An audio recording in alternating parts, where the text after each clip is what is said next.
போற்றும் ராஜாதிராஜன் மண்ணில் வந்தாரே தேவாதி தேவன். விண்ணோர் போற்றும் ராஜாதிராஜன் மண்ணில் வந்தாரே தேவாதி தேவன். தீர்க்கர் உரைத்த வாக்கின்படி வந்தார் மேசியா சொன்னபடி. தீர்க்கர் உரைத்த வாக்கின்படி வந்தார் மேசியா சொன்னபடி. வாழும் மாந்தரை மீட்டிடவே மீண்டும் மானுரை தந்திடவே. வாழும் மாந்தரை மீட்டிடவே மீண்டும் மானுரை தந்திடவே. அவர் வந்தாரே, ஜீவன் தந்தாரே, நம்மை தம்மோடு சேர்த்து கொண்டாரே. அவர் வந்தாரே, மீட்பை தந்தாரே, நம்மை சொந்தமாயாக்கி கொண்டாரே. அவர் வந்தாரே, ஜீவன் தந்தாரே, நம்மை தம்மோடு சேர்த்து கொண்டாரே.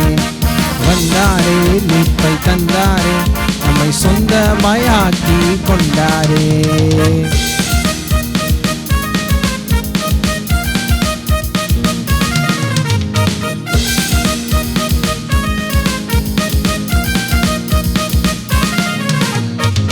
தொலைந்து தூரம் போன போதும் தொலைவு பாராமல் ஓடி வந்தார். தேடி நம்மை மீட்டுக் கொண்டு தோளில் தூக்கி வைத்துக் கொண்டார். மெய்ப்பன் கரத்தில் இருந்து நம்மை எவரும் பறித்திட முடியாதே. மெய்ப்பன் கரத்தில் இருந்து நம்மை எவரும் பறித்திட முடியாதே. அவர் வந்தாரே, ஜீவன் தந்தாரே, நம்மை தம்மோடு சேர்த்து கொண்டாரே. அவர் வந்தாரே, மீட்பை தந்தாரே, நம்மை சொந்தமாயாக்கி கொண்டாரே. அவர் வந்தாரே, ஜீவன் தந்தாரே, நம்மை தம்மோடு சேர்த்து கொண்டாரே. அவர் வந்தாரே, மீட்பை தந்தாரே, நம்மை சொந்தமாயாக்கி கொண்டாரே.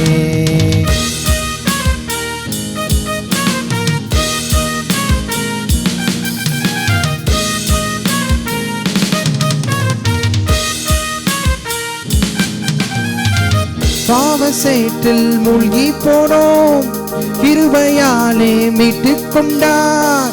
கிழக்கு மேற்கு உள்ள தூரம் பாவமெல்லாம் நீக்கிவிட்டார். பாவியாக பார்ப்பதில்லை, நீதிமானாக பார்க்கின்றானே. பாவியாக பார்ப்பதில்லை, நீதிமானாக பார்க்கின்றாரே. அவர் வந்தாரே, ஜீவன் தந்தாரே, நம்மை தம்மோடு சேர்த்து கொண்டாரே. அவர் வந்தாரே, மீட்பை தந்தாரே, நம்மை சொந்தமாயாக்கி கொண்டாரே. அவர் வந்தாரே, ஜீவன் தந்தாரே, நம்மை தம்மோடு சேர்த்து கொண்டாரே. அவர் வந்தாரே, மீட்பை தந்தாரே, நம்மை சொந்தமாயாக்கி. புதிய ஜீவிய மார்க்கத்தையே ரத்தம் சிந்தியே விட்டாரே.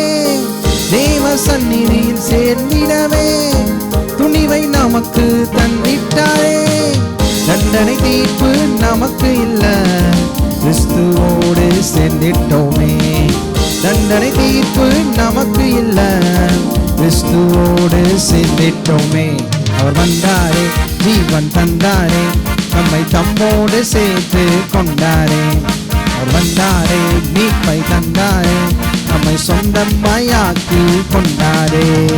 வந்தாரே, ஜீவன் தந்தாரே, நம்மை தம்மோடு சேர்த்து கொண்டாரே. வந்தாரே, மீட்பை தந்தாரே, நம்மை சொந்தமாயாக்கி விடுமாய்.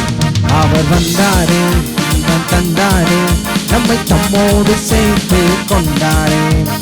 வந்தாரே, மீட்பை தந்தாரே, நம்மை சொந்தமாயாக்கி விடுமாய். வந்தாரே, ஜீவன் தந்தாரே, நம்மை தம்மோடு சேர்த்து கொண்டாரே. வந்தாரே, மீட்பை தந்தாரே, நம்மை சொந்தமாயாக்கி கொண்டாரே.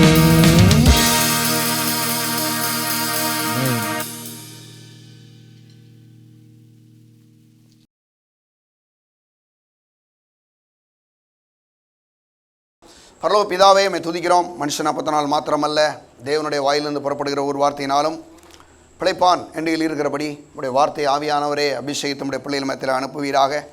உடைய வசனம் அனுப்பின காரியமாக வாய்க்கட்டும். இயேசுவின் நாமத்தில் ஜெபிக்கிறோம் பிதாவே, ஆமென். தேவனுடைய பிள்ளைகளே, வேதம் சொல்லுது, இன்று கர்த்தராகிய கிறிஸ்து எனும் இரட்சகர் உங்களுக்கு தாவீதின் ஊரிலே பிறந்திருக்கிறார். பிள்ளையை துணியிலே சுற்றி முன்னணியிலே கிடைத்திருக்க காண்பீர்கள், இதுவே உங்களுக்கு அடையாளம் என்றார். அந்த க்ஷணமே பரமசேனையின் திரள் அந்த தூரனை தோன்றி, உன்னதத்தில் இருக்கிற தேவனுக்கு மகிமையும் பூமியிலே சமாதானமும் மனுஷர் மேலே பிரியமும் உண்டாவதாக என்று சொல்லி தேவனை துதித்தார்கள். அருமையான சகோதர சகோதரிகளே, இங்கே வேதம் சொல்லுது, இன்று கர்த்தராகிய கிறிஸ்து எனும் இரட்சகர் உங்களுக்கு தாவீதின் ஊரிலே பிறந்திருக்கிறார் என்று. அங்கே தேவதூதர்கள் பாருங்கள் வந்து ஒரு ஆடு மேய்க்கிற ஒரு கூட்டத்தில் போய் தேவதூதர்கள் வர்றாங்க. இது ஒரு பெரிய அற்புதமான ஒரு காரியம். உண்மையாகவே உலகம் வந்து வியக்கத்தக்க ஒரு விஷயம். ஏன்னா வானத்தையும் பூமியும் உண்டாக்கின தேவாதி தேவன் இந்த உலகத்தில் வந்து மனுஷனாக பிறக்கிறதுன்றது அவ்வளவு சாத்தியமான விஷயம் அல்ல. ஏன்னா பாருங்கள், பிலிப்பியர் 2ஆம் அதிகாரம் சொல்லுது, அவர் தம்மைத்தாமே தாழ்த்தி அடிமையின் ரூபம் எடுத்து மனுஷ சாயலானார் என்று வேதம் சொல்லுது. அவர் தேவனுக்கு சமமாக இருப்பதை கொள்ளையாடிய பொருளாக எண்ணாமல் தம்மைத்தாமே தாழ்த்தி அடிமையின் ரூபம் எடுத்து மனுஷ சாயலாக வந்தார் இந்த உலகத்தில். பாருங்கள் வந்து ஒரு மனுஷனாக தேவன் வந்து இந்த உலகத்தில் கடவுள் வந்து வர்றதுன்றது வந்து அவ்வளோ சாத்தியமான விஷயம் அல்ல. ஒரு முறை பில்லிகிராம் என்ற ஒரு ஊழியக்காரர் சொல்கிறாரு, ஒரு பாருங்கள் நல்ல வாட்டசானமான ஒரு ஆள் பாருங்கள். அவர் ஒரு நாள் போயிட்டே இருந்தாராம். திடீர்னு ஒரு எறும்பு புத்தில் போய் மிதிச்சிட்டாராம். அங்கே பாருங்கள், மிதித்த உடனே நிறைய எறும்புகள் வந்து கை காலெலாம் ஒடிஞ்சு சில எறும்பெல்லாம் அப்படியே இதாகிடுச்சு, பயந்து ஓடுது.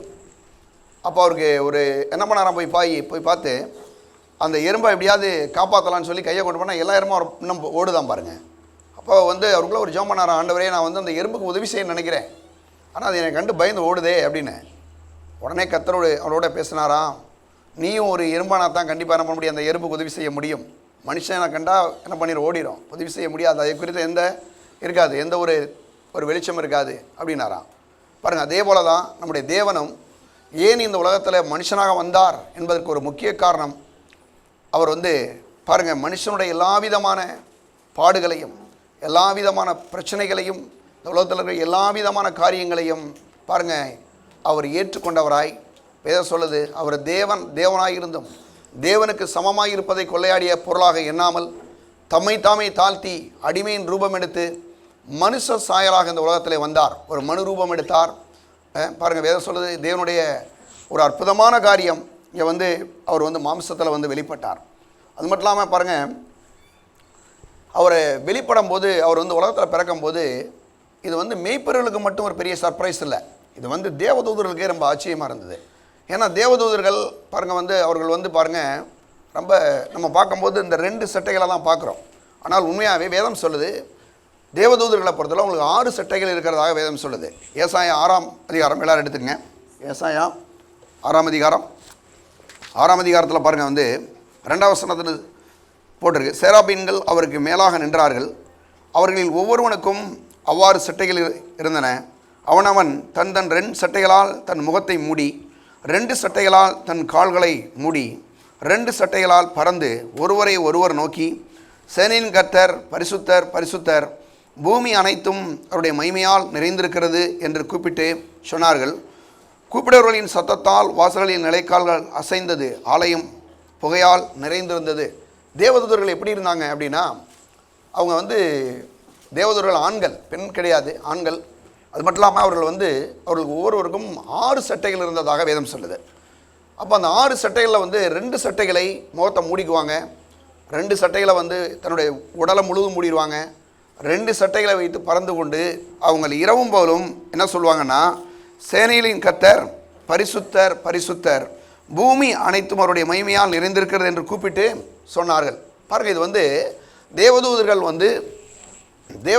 வந்து அவர்கள் ஏன் வந்து தங்களுடைய முகத்தை மூடிக்கொண்டார்கள் அப்படின்னா, அவர்கள் ஒருவரும் அவர்களை உருவாக்கப்பட்ட நாட்கள் முதற்கொண்டு ஒரு முறை கூட ஆண்டவரை பார்த்ததே இல்லை. அங்கே தான் இருக்காங்க, தேவ பிரசன்னத்தில் தான் இருக்காங்க, பரலோகத்தில் தான் ஆண்டவரை துதிக்கிறாங்க. ஆனால் அவங்களுக்கு அந்த அனுமதி இல்லை, அவங்களுடைய முகத்தை மூடிக்கொண்டார்கள். தன்னுடைய சரீரத்தில் எந்த ஒரு பகுதியிலும் வெளியில் தெரியக்கூடாது தேவன் என்ன பண்ணார், அவர்களுக்கு 6 சட்டைகளை கொடுத்து உடம்பு முழுவதையும் மூடிட்டாங்க. அடுத்து 2 சட்டைகளை வைத்து பறந்து அவங்க என்னைக்கு உருவாக்கப்பட்டாங்களோ அதிலிருந்து இந்நாள் வரைக்கும் அவங்க சொல்கிற ஒரு விஷயம், சேனைகளின் கர்த்தர் பரிசுத்தர் பரிசுத்தர், பூமி அனைத்தும் அவருடைய மகிமையால் நிறைந்திருக்கிறது என்றதை ஒவ்வொரு நிமிஷமும் அவங்க சொல்லிக்கிட்டே இருக்காங்க. அப்போ வந்து தேவதூதர்கள் வந்து இங்கே லூக்கா சுவிசேஷம் 2ஆம் அதிகாரத்தில் வந்து ஆண்டவராய் இயேசு பிறந்த பொழுது அங்கே தேவதூதன் வந்து அந்த மேய்ப்பர்களை பார்த்து சொல்கிறான், இன்று கர்த்தராகிய கிறிஸ்து என்னும் இரட்சகர் உங்களுக்கு தாவீதின் ஊரிலே பிறந்திருக்கிறார் என்று சொன்ன உடனே எல்லா தேவதூதர்களுக்குமே ஒரு பெரிய ஆச்சரியம். என்ன ஆச்சரியம் அப்படின்னா, பாருங்கள், இன்று கர்த்தராகிய கிறிஸ்து என்னும் இரட்சகர் உங்களுக்கு தாவீதின் ஊரில் பிறந்திருக்கிறார், பிள்ளையை துணிகளில் சுற்றி முன்னணியிலே கிடத்தியிருக்க காண்பீர்கள், இதுவே உங்களுக்கு அடையாளம் என்றார். இதில் ஒரு முக்கியமான விஷயம் என்னென்னா, குழந்தை பிறந்திருக்குன்னு சொன்னால் இல்லை ஒரு ஏதாவது ஒரு ஹாஸ்பிட்டலில் பிறந்திருக்கணும், இல்லை வீட்டில் பிறந்திருக்கணும் இல்லையா, அந்த மாதிரி தான் இருந்திருக்கும்.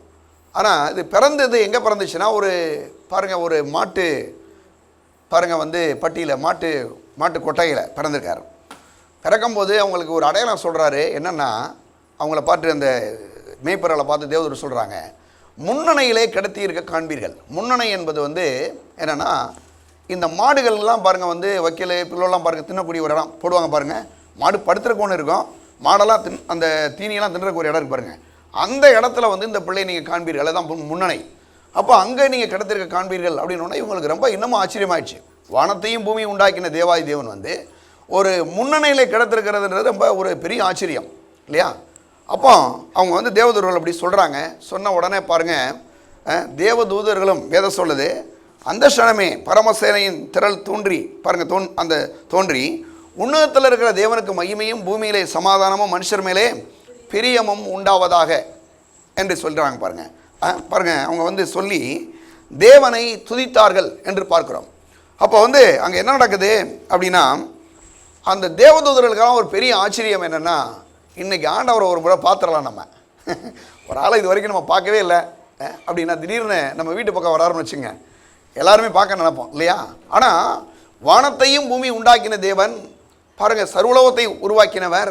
இந்த தேவதூதர்கள் ஒவ்வொரு நேரத்துலையும் 24 hours 24 மணி நேரமும் அவரை பார்த்து என்ன சொல்கிறாங்க, சேனையின் கர்த்தர் பரிசுத்தர் பரிசுத்தர், பூமி அனைத்தவருடைய மகிமையினால் நிறைந்திருக்குன்னு சொல்லிக்கிட்டே இருக்காங்க. ஆனால் ஒரு முறை கூட அவங்களுக்கு பார்க்குறதுக்கு அனுமதி இல்லை, முகத்தை மூடிக்கிறாங்க. அப்போ தேவன் அவ்வளவு ஒரு பரிசுத்தம் உள்ள தேவன், அவங்களுக்கு அந்த மாதிரி ஒரு அனுமதி இல்லை. ஆனால் இவங்களுக்கு என்ன ஒரு ஆச்சரியம்னா, இவர் வந்து ஒரு மனுஷனாக பிறந்தது வந்து இவங்களுக்கே ரொம்ப சந்தோஷமாயிடுச்சு. என்ன சந்தோஷம்னா, ஒரு முறை ஆண்டவரை போய் பார்த்துடலாம் நம்ம அப்படின்னு அப்படியே அந்த தேவதூதருடைய அப்படியே அந்த கூட்டமே கீழே இறங்கிடுச்சு. இறங்கி வந்து இவர் பிறந்ததை நம்ம பார்த்துறோம்னு சொல்லி எங்கே போகிறாங்க, அந்த செய்தியை போய் யாருக்கிட்ட சொல்கிறாங்க, மேய்ப்பர்கள்ட்ட சொல்கிறாங்க. மேய்ப்பர்கிட்ட சொல்லும் போது கூட பார்த்தீங்கன்னா பாருங்கள், மேய்ப்பர்கிட்ட சொல்லும் போது ரொம்ப வித்தியாசமாக அவங்க சொல்கிற விஷயத்தை கவனிக்கலாம். என்னென்னா, உன்னதத்தில் இருக்கிற தேவனுக்கு மகிமையும் பூமியிலே சமாதானமும் மனுஷர் மேலே பிரியமும் உண்டாவதாக என்று சொல்லி தேவனை துதித்தார்கள். பாருங்கள், 3 முக்கிய காரியங்கள் அவருடைய பிறப்பில் நடக்க போகுது அப்படின்றாங்க. முதல் காரியம் வந்து உன்னதத்தில் இருக்கிற தேவனுக்கு மகிமை, உன்னதத்தில் இருக்கிற தேவனுக்கு மகிமையும் பூமியிலே சமாதானமும் மனுஷர் மேலே பிரியமும் உண்டாவதாக என்று சொல்லி அங்கே வந்து அவர் தேவனை துதிக்கிறாங்க. அப்போ இது சொன்னோன்னா பாருங்கள், இந்த மேய்ப்பர்களுக்கு தூதர்களுக்கு வந்து பாருங்கள் இயேசுவை பார்க்கணும், அது ரொம்ப ஆச்சரியம். இந்த மேய்ப்பர்களுக்கு தேவதூதன்லாம் பார்த்தோன்னா அவனுக்கு ஆச்சரியம். அதோட ஆச்சரியம் என்னென்னா, வானத்தையும் பூமியும் உண்டாக்கின தேவாதி தேவனே இந்த உலகத்தில் மனுஷன் என்ன பண்ணியிருக்காராம், பிறந்திருக்கிறாரு அப்படின்னு ஒன்று. அந்த செய்தி யார்கிட்ட போய் ஆண்டவர் சொல்கிறாரு அப்படின்னா, ஒன்றுமே படிக்காத ஒரு ஆள்கள் பாருங்கள், நம்ம இன்னும் நிறைய அறிவான ஆள் இல்லை, எல்லோரும் பாருங்கள் மேய்ப்பர்கள், ஆட்டு மேய்ப்பர்கள். அப்படிப்பட்ட ஆள்கள்கிட்ட போய் அவர் வந்து என்ன செய்கிறாரு, சொல்கிறாரு, உன்னதத்தில் இருக்கிற தேவனுக்கு மகிமையும் பூமியிலே சமாதானமும் மனுஷர் மேலே பிரியமும் உண்டாவதாக அப்படின்னு சொல்கிறார். அப்போ சொன்னோன்னா அந்த உன்னதத்தில் இருக்கிற தேவனுக்கு மகிமை உண்டாகுது அப்படின்னா, முதல் மனுஷனாய் ஆதாமை தேவன் மிக அற்புதமாக உருவாக்கினார். அவனை உருவாக்கின மாதிரி உலகத்தில் எந்த மனுஷனையுமே உருவாக்கலைன்னு சொல்லி வேத வல்லுநர்லாம் சொல்கிறாங்க. ஏன்னா அவ்வளோ பர்ஃபெக்டாக 2 பேர் தான் பர்ஃபெக்ட் அப்படின்னு சொன்னால், ஒன்று ஆதாம், 2வது இயேசு. அதை பற்றி தான் வேதம் சொல்லுது. அவர் பாருங்கள், ஆதாம் வந்து முந்தின ஆதாம், பின்னால் பிந்தின ஆதாம் யாருன்னா இயேசு அப்படின்னு சொல்லி பவுல் சொல்கிறார். அப்போ ரொம்ப பர்ஃபெக்டாக உண்டாக்கப்பட்டிருக்கிறார். அப்படிப்பட்ட உண்டாக்கப்பட்ட ஆதாம் வந்து என்ன பண்ணுறான், பாவம் செஞ்சிடறான். எந்த மரத்தின் கனியை சாப்பிட வேணாம், நன்மை தீமை அறியத்தக்க விருஷத்தின் கனியை சாப்பிட வேணான்னு கர்த்தர் சொன்னால் இவன் அதை போய் என்ன பண்ணிட்டான், சாப்பிட்டான். இன்றைக்கி நிறைய மக்களுக்கு கேள்வி என்னென்னா, கடவுள் ஏன் எனக்கு இவ்வளோ பிரச்சனையை கொடுக்குறாரு. நிறையா வந்து என்னென்னமோ வாழ்க்கையில் வந்து பிரச்சனைகள் ஏற்படுது, வாரம் வாரம் நான் நிறையா மக்களை சபைக்கு வரவங்க புதுசாக சொல்கிறாங்க. நிறையா அவங்களுடைய பிரச்சனைகளை கேட்கும்போது எனக்கே சில நேரங்கள் அதிர்ச்சியாக தான் இருக்குது. இப்படிலாம் ஒரு பிரச்சனை இருக்க மாட்டேற மாதிரி யோசிக்கிறேன். ஆனால் எல்லா பிரச்சனைகளுக்கும் கடவுள் காரணர் அல்ல என்பதை நாம் எல்லாருமே அறிந்து கொள்ள வேண்டும். ஒருபோதும் நம்முடைய ஆண்டவர் இந்த உலகத்தில் இருக்க எந்த பிரச்சனைக்கும் காரணம் இல்லை. ஏன்னா வேதம் சொல்லுது, சங்கீதம் 34 பாருங்கள் 8 சொல்லுது, கர்த்தர் நல்லவர் என்பதை ருசித்து பாருங்கள், அவர் மேல் நம்பிக்கையாக இருக்கிற மனுஷன் பாக்கியவான். அப்போ கடவுள் வந்து எந்த பிரச்சனைக்குமே காரணம் கிடையாது. பிரச்சனை யார் அப்படின்னா பிசாசு தான் பிரச்சனை. அப்போ பிசாசு பிரச்சனைனா ஏன் கடவுள் போய் அதை வந்து தடை செய்ய மாட்டுறாரு, நிப்பாட்ட மாட்டுறாரு அப்படின்ற மாதிரி மக்களுடைய கேள்வி. நல்லா கவனிங்க, முதல் மனுஷன் ஆதாம்கிட்ட இந்த முழு உலகத்தையும் உருவாக்கி அவன் கையில் கொடுத்துட்டாரு. இப்போ அவன் தான் ராஜா இல்லையா? இவன் ஆண்டவரை, அவனுடைய பிரதானமான வேலை என்னென்னா ஆண்டவரை துதிக்கணும், அவரை ஸ்தோத்தரிக்கணும், அவருக்கு மகிமை செலுத்தணும். ரெண்டாவது, இந்த பூமி முழுவதையும் என்ன பண்ணணும், ஆண்டு கொள்ள வேண்டும். இதுக்கு தான் அவனை உருவாக்கினார் கர்த்தர். அவனை நல்லா பழி பெருகும்படி தேவன் வந்து சொன்னார். இதெல்லாம் சொல்லிட்டு கூட அவர் சொல்கிறாரு, இந்த மரத்தின் கனியை சாப்பிட வேணான்னு சொல்லிட்டாரு. ஆனால் கடைசி என்னாச்சு, நன்மை தீமை அறியத்தக்க விருட்சத்தின் கனியை சாப்பிடக்கூடாதுன்னு சொன்ன ஆண்டோடைய வார்த்தையை மீறி போய் அங்கே என்னாச்சுன்னா, அந்த பிசாசுடைய வார்த்தையை கேட்டு அந்த பாருங்க அந்த மரத்தின் கனியை பறித்து சாப்பிட்டதுனால அவங்க என்ன பண்ணிட்டாங்கன்னா பாவத்தில் விழுந்துட்டாங்க. கீழ்ப்படியாமை ஒரு பெரிய பாவம் இல்லையா? போய் செஞ்சாங்க, பாவம் செஞ்சுட்டாங்க. இப்போ நல்லா கவனிங்களேன், அதாவது ஒரு முறை ஒரு ஆள் வந்து ஒரு வீடு விற்றாராம். இதை விளக்குறதுக்கு வேறு அது அந்த கதை சொன்னால் சரியாக விடும் இல்லையா? வீடு விற்றாராம். வீடு விற்கும்போது அந்த ஆள் வீடு விற்ற உடனே அந்த வீடு விற்றால் சொன்னாராம் வீடு வாங்கினவர்கிட்ட, சார் இந்த வீடு முழுதும் உங்களுக்கு தான் சொந்தம், ஆனால் ஒரே ஒரு ஆணி மட்டும் நான் அடிச்சுக்கிறணும். என்ன செய்யணும்? ஒரே ஒரு ஆணி மட்டும் நான் அடிச்சுக்கணும். அதுக்கு நீங்கள் வந்து பத்திரத்தில் நம்ம எழுதி டாக்குமெண்ட்ஸ் எல்லாம் ரைட் பண்ணிடுவோம் அப்படின்னு சொல்லிட்டாரா, எழுதிடுவோம் அப்படின்னு. அந்த ஆணி தானே சொல்லி விட்டுட்டாரு. ஆணி தானே, ஒரே ஒரு ஆணி தானே, என்ன பெருசாக இடம் ஆக போகுது அப்படின்னு. அப்போ உடனே இவர் என்ன பண்ணார் பாருங்க, வீடெல்லாம் வித்தாச்சு, இவர் குடியெல்லாம் வந்துட்டார். வந்தோடனே அந்த ஒரு ஆணியை எடுத்துகிட்டு வந்து முதல் நாள் அடித்தாராம். 2ஆம் நாள் வந்திருக்கிறாரு. வந்தோடனே ஒரு கருவாடு பாயடை தூக்கி போட்டார் நடு ஹாலில். அது ஒரே பேட் ஸ்மெல். அப்போ அவர் சொன்னாராம், சார் என்னங்க இந்த மாதிரி கருவாட்டு பாக்கெட்டை வந்து ஆணி அடிச்சுக்கிட்டீங்க, ஓகே, ஆனால் என்னது நீங்கள் பண்ணியிருக்கீங்க, இந்த மாதிரி அதில் போய் தொங்க வைக்கிறீங்களே, இது நியாயமா அப்படின்னாராம். சார் இது ஏன் ஆணி, பத்திரத்தில் என்ன எழுதியிருக்கு, ஆணி வந்து அடிக்கிறதுக்கு எனக்கு நீங்கள் அனுமதி கொடுத்துருக்கீங்க, அப்போ நான் எதை வேணாலும் தொங்க போடலாம், உங்கள் வீடு முழு உங்கள் தான், அந்த ஆணி மட்டும் யாருக்கு சொந்தம், எனக்கு சொந்தம் அப்படின்னு சொல்லி பாருங்கள். இன்னும் ஒரு 2 நாள் கழித்து செத்து போன எலியெல்லாம் தூக்கி வந்து மாட்டிட்டாராம். கடைசி என்ன பிரச்சனைனா, அந்த வீட்டுக்காராலே அந்த வீட்டிலே குடியில்லாம அளவுக்கு வந்து அவ்வளோ தொந்தரவு கொடுத்தாராம் பாருங்க அந்த ஆள். ஏன்னா இப்படி தான் வீடு முழுவதும் வீட்டுக்காரருக்கு தான் சொந்தம், ஆனால் அந்த ஒரு சின்ன இடத்த பாருங்கள் அந்த வீட்டுக்காரர் அனுமதிச்சதுனால, வீடு வாங்கின ஒரு அனுமதிச்சதுனால அவருக்கு நிறைய ப்ராப்ளங்கள், நிறைய பிரச்சனைகள். அதே போல் தான் முதல் மனுஷனை ஆதாமுக்கு முழு உலகத்தையும் கர்த்தர் கொடுத்தார். நீங்கள் சொல்லலாம் ஒரு சின்ன ஒரு கனி பாஸ்டர் அதை போய் சாப்பிட்டதுனால அப்படி ஆயிடுவாங்களா? ஏன்னா ஒரு சின்ன ஆணி தான், ஆனால் அதில் எவ்வளோ பெரிய பிரச்சனையை உண்டாக்குறாங்க பார்த்தீங்களா? அதே போல் தான் அருமையானவர்களே, அந்த மரத்தின் கனியை அவன் பறித்து சாப்பிட்டதுனால வந்த பலன் என்னாச்சு, மனுஷர்கள் பாவத்தில் விழுந்துட்டாங்க. இப்போ பாவத்தில் விழுந்தால் என்ன ஆகணும், பாவத்துக்கு மீட்பு வரணும் இல்லையா, மீட்பு உண்டாகணும். அப்படின்னொன்னே வேதம் சொல்லுது, ரத்தம் சிந்தது இல்லாமல் பாவ மன்னிப்பு உண்டாகாது. அப்படின்னா என்ன ரத்தம் சிந்துறது? ஒருவேளை ஆடோடைய ரத்தமா அல்லது ஒரு மாடோடைய ரத்தமா இல்லை ஒரு கோழியோடைய ரத்தம் சிந்துனா வந்து மீட்பு உண்டாயிருமா? உண்டாகாது. ஏன் உண்டாகாது? இல்லை ஒருவேளை மனுஷனுடைய ரத்தமே எடுத்துங்க, மனுஷன் போய் சொல்கிறான், ஆண்டவரே நான் பாவம் செஞ்சுட்டேன், ஒரு 100 ml எடுத்துங்களேன், இல்லை ஒரு 1/2 லிட்டர் கூட எடுத்துகிட்டு போங்க, என் பாவத்தை மனுஷனா முடியாது. ஏன்னா எல்லா மனுஷரும் பாவம் செய்து தேவ மகிமையேற்று போய்விட்டார்கள். அப்படின்னா அப்போ மனுஷனுடைய ரத்தம் கூட மனுஷனுடைய பாவத்தை மன்னிக்க முடியாது. அப்போ பாவமே இல்லாத ஒரு ரத்தம் வேணும், பரிசுத்தமான ரத்தம் வேணும், மாசற்ற ஒரு ரத்தம் வேணும். அப்படிப்பட்ட ரத்தம் எங்கெங்கே இருக்குன்னு சொன்னால், தேவனே இந்த உலகத்தில் மனுஷ அவதாரம் எடுக்கிறார். ஏன் மனுஷ அவதாரம் எடுக்குன்னு நீங்கள் நினைக்கிறீங்க? ஏன் இப்படி வேதம் அப்படி சொல்லுது அப்படின்னா, மனுஷன் வந்து பாவம் செஞ்சுட்டான். இப்போ மனுஷனை அந்த பாவத்திலிருந்து மீட்க வேண்டுமே ஆனால் ஒரு பாவம் இல்லாத ஒரு ரத்தம் இந்த உலகத்தில் சிந்தப்பட வேண்டும். அப்படின்னா அது யார் கொடுக்க முடியும்னா, எல்லா மனுஷரும் பாவம் செய்து தேவ மகிமையேற்று போய்விட்டாங்க. எல்லா பிள்ளைகளுக்கும் பிறக்கும் போதே உள்ள பாவம் இருக்குது. ஒருத்தர் வந்து நீங்கள் வந்து கிறிஸ்தவ குடும்பத்தில் பிறந்தனால மட்டும் அவர் வந்து இல்லைங்க அவர் வந்து பாவியெலாம் இல்லை நல்லாள், அவர்கிட்ட பாவலை நீங்கள் சொல்ல முடியாது. பேர் வேணால் வச்சுக்கலாம். இன்றைக்கி பாருங்கள், ஐரோப்பா நாடுகள் முழுவதுலையுமே அவங்கள்ட்ட நிறையா பணம் இருக்குது. நிறையா அவங்களுடைய தேசங்களில் என்ன சொல்லப்போனால், பிள்ளைங்களை பெற்றெடுத்தால் வீரத்தாயின் விருது கொடுத்து அவங்களுக்கு சொந்தமாக நிறைய கிஃப்ட்ஸ் கொடுக்குறாங்க அந்த நாடுகளில். ஆனால் அந்த நாடுகளில் தான் அதிகமான தற்கொலைகள் நடக்குது. என்ன காரணம் அப்படின்னு சொன்னால், அரசாங்கமே எல்லா பில்லையும் கட்டுது. சொல்லப்போனால் அரசாங்கமே அவங்களுடைய அது என்னது இபி அதெல்லாம் கட்டுறாங்க. ஒரு ஆளுக்கு வேலை இல்லைன்னா வேலை கிடைக்கிற வரைக்கும் அவங்களுக்கு சாப்பாடு கொடுக்குறதுல ரெடியாக இருக்கிறாங்க. அப்படிப்பட்ட நாடுகளை, குறிப்பாக சுவிட்சர்லாந்து, டென்மார்க்கு போன்ற நாடுகள்லாம் அப்படி நடக்குது. இப்படிப்பட்ட ஒரு நிலையில் இருக்கக்கூடிய ஒரு இடத்துல வந்து ஏன் தற்கொலைகள் நடக்குது, ஏன் ஒருத்தர் குடும்பங்கள் ஏன் பிரிஞ்சு போகுது? அமெரிக்காலலாம் சொல்கிறாங்கன்னா 4 திருமணங்கள் நடந்தால் 3 திருமணங்கள் வந்து டிவோர்ஸ் ஆகுது. அது மட்டும் இல்லை, இன்றைக்கி நம்ம ஊரில் இருக்கக்கூடிய வக்கீலுக்காக கர்த்தருக்கு ஸ்தோத்திரம், அந்த மாதிரி இறங்கலை. ஆனால் அவங்க தேசத்தில் இருக்கக்கூடிய வக்கீல் சொல்கிறாங்கன்னா, நீங்கள் வந்து $90 கொடுத்தீங்கன்னா உங்களுடைய குடும்பத்தை நாங்கள் பிரித்து தந்துடுறோம் சட்ட ரீதியாக அப்படின்னு சொல்கிறாங்களாம். இதெல்லாம் இவ்வளவு படித்த ஒரு உலகம், இவ்வளவு பணம் இருக்குது, அந்த தேசமே அவங்களுக்கு எல்லா விதமான செய்து, அப்போ ஏன் இதெல்லாம் நடக்குது அப்படின்னு கேட்டிங்கன்னா, மனுஷனுக்கு கூட இருக்கக்கூடிய பாவம் வந்து அவனை வந்து நிம்மதியாக வாழ விடுறதில்லை. அவன் படிச்சிருக்கிறான், அவனுக்கு பணம் இருக்குது, அவனுக்கு எல்லா விதமான ஆஸ்திகள் இருக்குது, ஆனாலும் அவர்களால் இந்த உலகத்தில் நிம்மதியாக வாழ முடியவில்லை. காரணம் அவர்களுக்குள்ள இருக்கக்கூடிய பாவம். அப்போ அந்த பாவத்திலிருந்து மனுக்குலத்தை மீட்டு மீண்டுமாக அவர்களை தேவனோடு கூட ஒப்புரவாக்க வேண்டும் என்ற ஒரு நோக்கத்துக்காக இயேசுவே தம்மை தாமே தாழ்த்தி அடிமையின் ரூபம் எடுத்து மனுஷ சாயலாக இந்த உலகத்தில் வந்தார். வந்து ஒரு மனு ஆதாரம் எடுக்கிறார். தேவதூருக்கு என்ன ஆச்சரியம்னா, இந்த மனுஷன் வந்து இவ்வளோ பெரிய பாவி ஆயிட்டான், ஆனால் இவனுக்காக கடவுள் போய் ஒரு மனுஷனாக போய் இந்த உலகத்தில் பிறக்கிறாரே, இது என்ன ஆச்சரியம் அப்படின்னு அவங்களுக்கு ரொம்ப ஆச்சரியம் தாங்கிக்கிற முடியலை. என்ன காரணம் அப்படின்னா, இந்த மனுஷன் வந்து அவருடைய சாயலாக உருவாக்கப்பட்டிருக்கான். நல்லா கவனிங்க. சிலர்லாம் சொல்லுவாங்க பாருங்க, மனுஷன் வந்து குரங்குலேருந்து வந்துட்டான்னு சொல்லி, இல்லையா? நீங்கள் யாராவது குரங்குலேருந்து வந்தான்னு சொல்லி டார்வின் ஒருத்தர் சொன்னார், டார்வின் கொள்கை இல்லையா, அவங்களுக்கு வந்தார் அப்படின்னு சொல்லிட்டு. ஆக்சுவலாக உண்மை என்னென்னா, குரங்கே மனுஷனை மாதிரி சில விஷயம்லாம் செய்தான் சொல்கிறாங்க, சில விஷயங்கள்லாம் செய்து.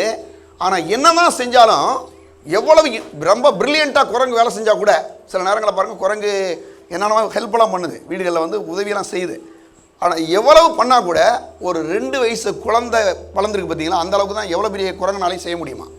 அப்படின்னா கடவுள் மனுஷனுக்கு எவ்வளவு ஞானம் கொடுத்துருக்காரு பார்த்தீங்களா? எவ்வளவு ஞானம் வந்து இன்றைக்கி மனுஷனுக்குள்ளே இருக்குது, எவ்வளோ அறிவு இருக்குது, அவனுக்குள்ளே எவ்வளோ பெரிய திறமை இருக்குது. காரணம் என்னன்னு சொன்னால், ஆண்டவராகிய தேவன் வந்து மனுஷனை உருவாக்குன அந்த விஷயம் இருக்குது பார்த்தீங்களா, அது அற்புதமான விஷயம். ஏன்னா வேதம் சொல்லுது, அவர் நமது சாயலாவும் நமது ரூபத்தின்படி மனுஷனை உண்டாக்குவோமாக என்று சொல்லி அவர்களை உண்டாக்கினாராம்.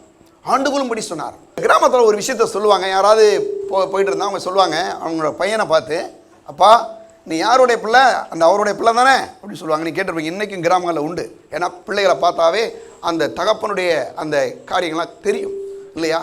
ஆனால் இந்த டார்வின் போன்ற ஆள்கிட்ட நம்ம கேட்குற ஒரு கேள்வி என்னென்னா, உங்கள் அப்பா ஒரு குரங்குன்னு சொன்னால் டார்வினை ஏற்றுக்கிற மாட்டார். அவரை பார்த்து யூ ஆர் சன் ஆஃப் மங்கி அப்படின்னு நம்ம சொன்னோம்னா என்ன சொல்லுவார் அவர், நீ குரங்குடைய பிள்ளையா அப்படின்னு சொல்லி சொன்னால் ஒத்துக்குவாரா? யாராவது வேறு ஒன்றும் இல்லை, உங்கள் அப்பா ஒரு குரங்கு நீங்கள் சொல்லி யாராவது பாருங்கள் எவ்வளோ கோவம் வரும். அது எவ்வளோ பெரிய சத்தியத்துக்கு விரோதமான ஒன்று. அதே ஆள் நீங்கள் அதே ஆள் பாருங்கள், சிலராக சொல்லுவாங்க, நான் கிராமங்களில் பார்த்துருக்குறேன், அப்பா உங்கள் அப்பா வந்து ஒரு சாமி மாதிரி ஒரு கடவுள் மாதிரி எல்லாருக்கும் உதவி செய்ய அப்படி சொல்லி பாருங்கள். மகனுக்கு மட்டும் இல்லை, பேரனுக்கே சந்தோஷமாக இருக்கும். எங்கள் அப்பா அவ்வளோ நல்லவரா, எங்கள் தாத்தா அவ்வளோ நல்லவரா அப்படின்னு அவங்க உணர்ந்து அவர்களே ரொம்ப நல்லா ஒரு நல்ல மற்றவங்களுக்கு உதவி செய்கிற அளவுக்கு வந்துடுறாங்க. அப்போ காரணம் என்ன, மனுஷன் வந்து கடவுளுக்குள்ளேருந்து வந்திருக்கிறான், ஆண்டவருக்குள்ளே வந்திருக்கிறான். பாருங்கள், விஞ்ஞானங்கள் எவ்வளோ வேணாலும் வளரலாம், ஆனால் வந்து மனுஷன் வந்து ஆண்டவருக்குள்ளேருந்து வந்திருக்கிறபடினாலே அந்த பாருங்கள், நமது சாயலாவும் நமது ரூபத்தின்படியும் மனுஷனை உண்டாக்குவோம் என்று சொல்லி என்ன பண்ணார், அவர்களை உண்டாக்கினபடினாலே அந்த மனுஷனுக்காக அந்த உலகத்தில் மனு அவதாரம் எடுத்தார். அதனால தான் இன்றைக்கி ஆண்டவராக இயேசுவை பாருங்கள், இந்த உலகத்தில் அவர் பிறந்த பொழுது உன்னதத்தில் இருக்க தேவனுக்கு மகிமையும் பூமியிலே சமாதானமும் மனுஷர் மேலே பிரியமும் உண்டாவதாக என்று சொல்லும்போது, அந்த உன்னதத்தில் இருக்க தேவனுக்கு மகிமை எப்போது உண்டாகுதுன்னா, இந்த ஆதாம் பாவம் செய்த அந்த ஆதாமுக்காக இயேசு இந்த உலகத்தில் வந்து பிறந்து அவர் சிலுவையில் அடிக்கப்பட்டு இரத்தத்தை சிந்தி மரித்து உயிரோடு எழுந்து ஆண்டவராக இயேசு இன்னைக்கும் ஜீவிக்கிறார்.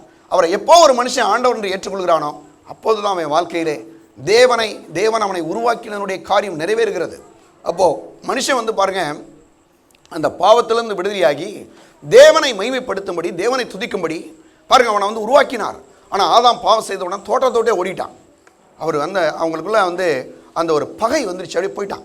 அப்போ உடனே இப்போ ஆண்டவராக இயேசுடைய வருகை நிமித்தம் என்ன நடக்குது, இப்போ அவருடைய ரட்சிப்பை மனுஷன் பெற்றுக்கொண்ட என்ன நடக்குதுன்னா, மீண்டுமாக தேவனை ஒரு துதிக்கக்கூடிய மனுஷனாய் ஆராதிக்கக்கூடிய மனுஷனாய் பாருங்கள் வந்து என்ன பண்ணுறான், மனுஷன் மாறிறான். சில நேரங்களில் பாருங்கள், இந்த வெளியில் எங்கேயாவது போயிடுறோம், ஒரு மாதிரி சில இந்த கேரளா அந்த மாதிரி இடங்களில் எங்கேயாவது போகிற மாதிரி போகும்போது அங்கே இருக்கக்கூடிய இயற்கையில் நான் பார்க்கும்போது ஆச்சரியப்படுவேன் பாருங்கள். ரொம்ப ரொம்ப ஆச்சரியமாக இருக்கும். இவ்வளவு கடவுள் அற்புதமாக உருவாக்கியிருக்காரு, என்ன மாதிரி ஒரு செழிப்பாக இருக்குது, எவ்வளோ நல்லா இருக்குது. இதெல்லாம் பார்க்கும்போது எல்லாம் யாருக்காக உருவாக்கினார் தெரியுமா? மனுஷனுக்காக உருவாக்கியிருக்கார். மனுஷன் தான் இவ்வளவற்றையும் அனுபவிக்கணும் அப்படின்றது அவருடைய திட்டம். ஆனால் இன்றைக்கி மனுஷன் அனுபவிக்கிறானா? இல்லை. ஏன்னா அவன் நிறைய பிரச்சனையோடு வாழ்கிறான். பாருங்கள், அவனுடைய குடும்பங்களில் பலவிதமான பாருங்கள் சமானம் இல்லை, ஒரே சண்டை, ஒரே பாருங்கள் ஒரே பிரச்சனையாக இருக்குது. எவ்வளவு சம்பாதிச்சாலும் கையில் வந்து அநேகருக்கு பணம் தங்க மாட்டுது. நிறைய பேர் என்கிட்ட சொல்லுவாங்க, பாஸ்டர் பணம் வந்து சம்பாதிக்கிறோம், ஆனால் பணம் வந்து கையில் நிற்க மாட்டுது, எல்லாம் வட்டி, எல்லாம் போயிடுது அப்படின்னு சொல்லுவாங்க.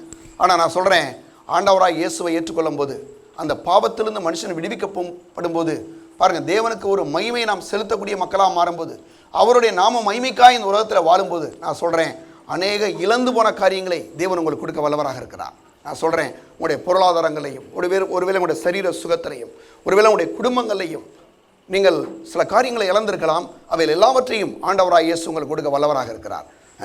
காரணம் என்ன? அவர் சொல்கிறாரு, உன்னதத்தில் இருக்க தேவனுக்கு மகிமை உண்டாகும்படியாக. பாருங்கள், அங்கே வந்து ஆதாம் வந்து பாவம் செஞ்ச பிறகு அங்கே ஒரு பெரிய மகிமையை பார்க்குறோம். அங்கே வந்து அந்த மனுஷனை வந்து தேடி வர்றாரு.